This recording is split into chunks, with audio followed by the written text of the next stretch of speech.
Hi there! So today, I want to talk about standalone books. I'm one of the few people who prefers standalone books to series. Don't get me wrong, I love the series and I love growing with the characters and the anticipation of the next book, but so often it's disappointing and discouraging to read on when it used to be so much better. So I like the standalones better, where it blows your mind and then it ends and you know what happens and you're good. The characters stick with you and they don't go off and ruin everything in the next few books. So today I want to talk about some of my favorite standalones and recommend some that I bet you have not heard of. I mean, there is the obvious perks of being a wallflower, but I feel like if I mention that in one more video, there's going to be a mob at my door. So the first standalone writer that I want to talk about is Jodi Picoult. You may have heard me talk about some of her books in my previous videos. If you read the first page, you are going to read the last one. She hooks you in. She writes about relevant issues, her characters are endearing and fun to read about, and she just has the most brilliant stories that I've ever read. For the YA audience, some books that I would recommend include My Sister's Keeper,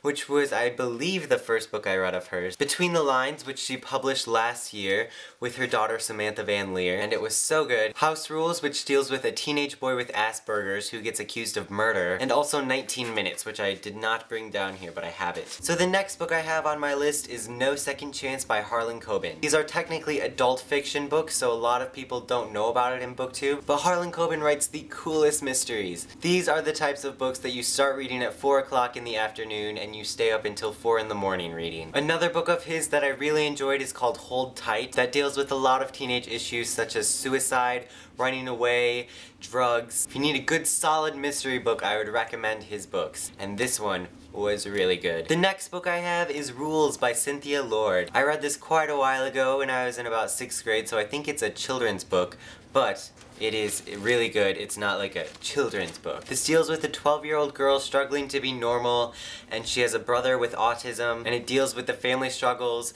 and her struggles with everyday life. It's a really quick and uplifting read.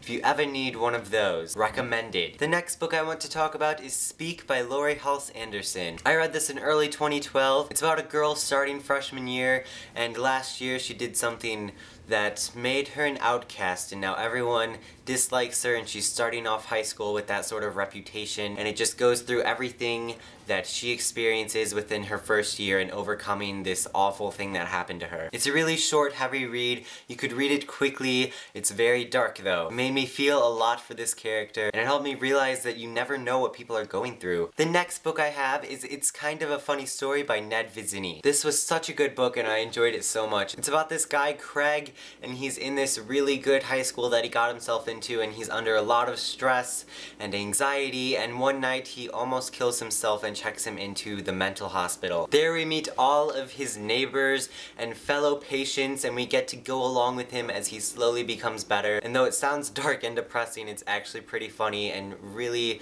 good. The next book I have is Looking for Alaska by John Green. Now I'm sure all of you have read this, but if you haven't, it's really good. It's my favorite John Green book.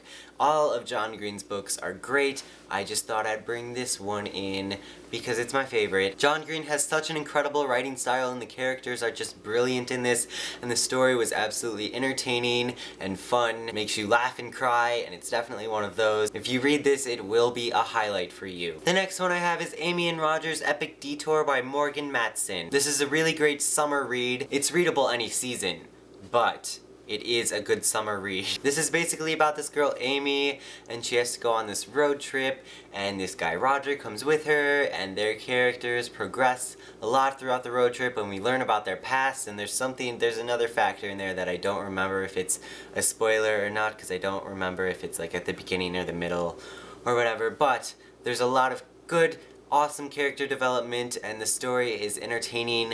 They're in a new place all the time. They get into a lot of shenanigans, and it's just really fun, and it has its serious moments. It's very touching, and it's definitely a feel-good book. And the last book that I want to highlight is 13 Reasons Why by Jay Asher. This book follows a kid named Clay. One day he finds this box of cassette tapes, and they have the voice of this girl, Hannah, who killed herself recently. And as he listens to the tapes throughout the book, we learn why she did this and what role Clay had in her life. It's not the fastest paced book, but it's definitely a very good story, and it's an interesting perspective. We go from Clay's point of view to the cassette tapes, and it's an interesting take on everything. You won't read a lot of books like it. So that is all. Let me know what your favorite standalone books are, and I'm sure I forgot some. If you haven't already, check out my friend Christine's new video, BookTube at VidCon. I am in it, and so is Jessie the Reader, and Caddytastic,